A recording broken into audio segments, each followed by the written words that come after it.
Yo, what is up guys? So we're doing a combo video for Adventure with Utopia, something I mentioned in my original deck profile, maybe in the previous combo video, and if you haven't seen those, definitely go check those out. If you're curious about Utopia, you want to know just why is this deck so talked about right now. Well, the end board is absolutely insane. There's like 8 disruptions, and the disruption is split across the board, so it doesn't just lose to Darkflame no more. So let's get straight into it. So let's do a quick shuffle of the deck here and draw our 5 cards. We have a Tactics, a Knuckle Sword, a Pickup, Onomatopoeia, and a Rat of Aramazid. We'll start with the Rat of Aramazid. Let's place the token down. So we want to obviously get the Griffin out ASAP, but before we do that, I'm going to activate the Exceed Change Tactics. That's really important. That's what gets you your draws and your advantage. Next, what we want to do is activate the Onomat Pickup. We're going to search a card that has Onomat in its name. If you already have the Pyra, that's fine. You can even search the Onomatopoeia. So this card is really important, and I'll showcase why.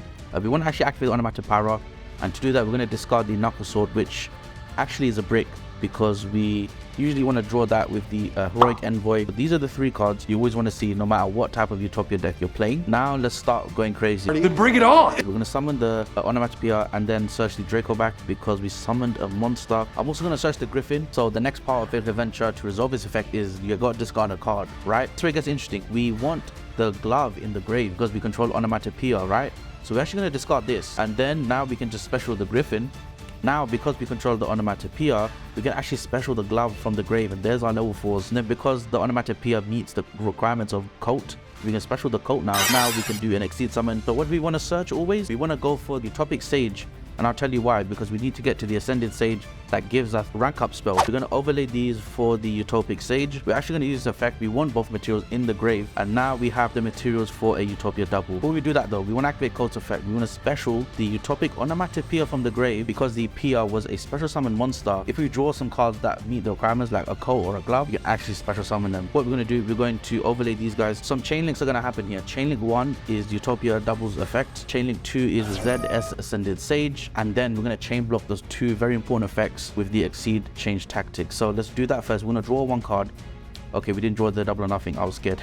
We'll search the Equip spell. When a Utopia monster Exceed summon using it as material, we can search a rank up spell. And then we're going to do Utopia doubles effect now, and then we get to overlay now. So we're going to overlay straight into just a simple Utopia because we want to draw cards. So we're going to do Exceed Change Tactics again, pay 500, draw another card, run 7,000. And guys, like I mentioned, there is the the piece, the puzzle that the PR can special summon. So that is looking really nice at the moment. Summon something on top of the Utopia. We'll summon the Utopia Ray. We'll draw another card because a Utopia monster was summoned. Before we forget, let's just activate the Draco back. What I want to do is activate the Utopiforce and overlay the Utopia Ray because he has enough materials now. And we're going to summon the Dragonite. The Dragonite is probably the best card of the deck. This card absolutely did a 180 for Utopia. This deck went from a casual rogue deck to a competitive rogue deck, in my opinion, because of Dragonair.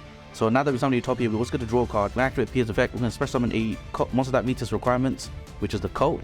And then we're going to keep it simple. We're going to overlay these guys. So one thing I want to shout out before we do this is it's good to get into the actual Utopia as soon as possible to search the numbers protection. As you can see here, our back row is actually quite full up. So anyways, we're going to special the Coat and we're going to overlay these 2. For argument's sake, we're just going to summon the Magician. We're going to overlay into Draco Future. So you won't be able to draw a card with this card because it's not a Utopia monster, it's Utopic. Let's sort out these materials here. Wow, having an Exceed heavy board is so awkward when it comes to managing resources. But there we go, there's our Draco Future. Now I think I want to go ahead and do the Dragonar's effect, and we can detach 2. We're going to detach the Coat. So we're not playing Pot of Avarice, so we don't care about what we detach after. It's always good to detach Utopia in case we draw the Zexal Entrust. So with the Leo Utopia Ray, we want to make sure that we summon this in the extra monster zone. On the off chance that we draw the Twin Pegasus Saber, then we can't summon it and we can't equip it, and we really want to equip it because it's the second monster negation. So we summon that, we get to draw a card because of the Exceed Change Tactics.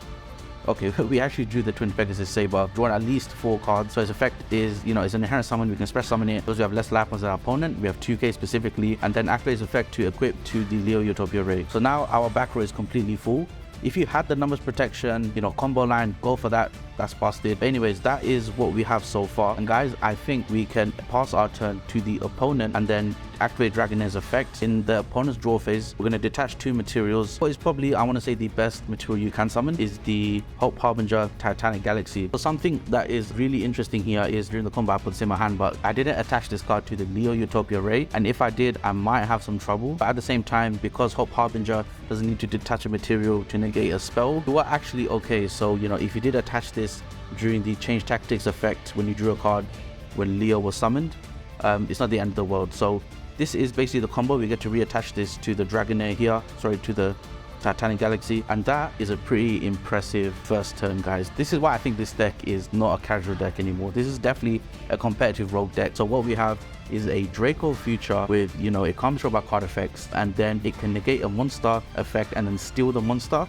We obviously don't have any space, but if we use the Gryphon Negate, we have the space. Yes, this loses to Dark Duel no more, and in that case, I would probably instead try and summon the Utopia, such the numbers protection. So, you know, if you know your opponent's playing Dark Duel no more, let's say you're going blind game 1, this is probably the end board you'd have. And then game 2 and game 3, you probably want to get the numbers protection out. Moving on, we have the spell negation from Harbinger. Because we have the material, we can detach it, and then they have to attack Harbinger. But Dragonair has a similar effect where if they try to attack, the monster attack goes to 0. So that's really funny. The icing on the cake, we have the main man here. We have Utopia Ray. So this card is a imperm as well as a attack reduction to 0. That is actually permanent. It's a better Saliak, so that's its own effect when it has a ZW monster attached to it. It's probably one of the best negations in the game, and I'll explain why. Because this negation tends to happen at the resolution of an effect, so it happens in a very weird way, and because of that, it's hard for your opponent to actually read what you're going to do. It's so unique and interesting, and I don't think I've seen a Yu-Gi-Oh card have this before. And then we have the Gryphon. So the Gryphon is there to basically make sure you don't get Nibiru, right? You can adapt this however you want, but this is the venture engine. What's possible with it? We also drew +5, I want to say +6 cards. Pretty insane stuff. Some say, you know, some players play Yu-Gi-Oh just so they can draw cards. I would not disagree. What I recommend is if you have these ZS monsters, make sure they're both at 3 copies, because they're the ways you cheat out your level 4s for the Utopia double. Also, they work really well with the Heroic Challenger cards because they're warriors. So yeah, guys, that's been the combo. Thank you so much for watching. If you liked the video, make sure to drop a like. Comment down below what you thought of this. Are you playing Utopia? Have you played the adventure engine before? And I'll catch you guys in the next one.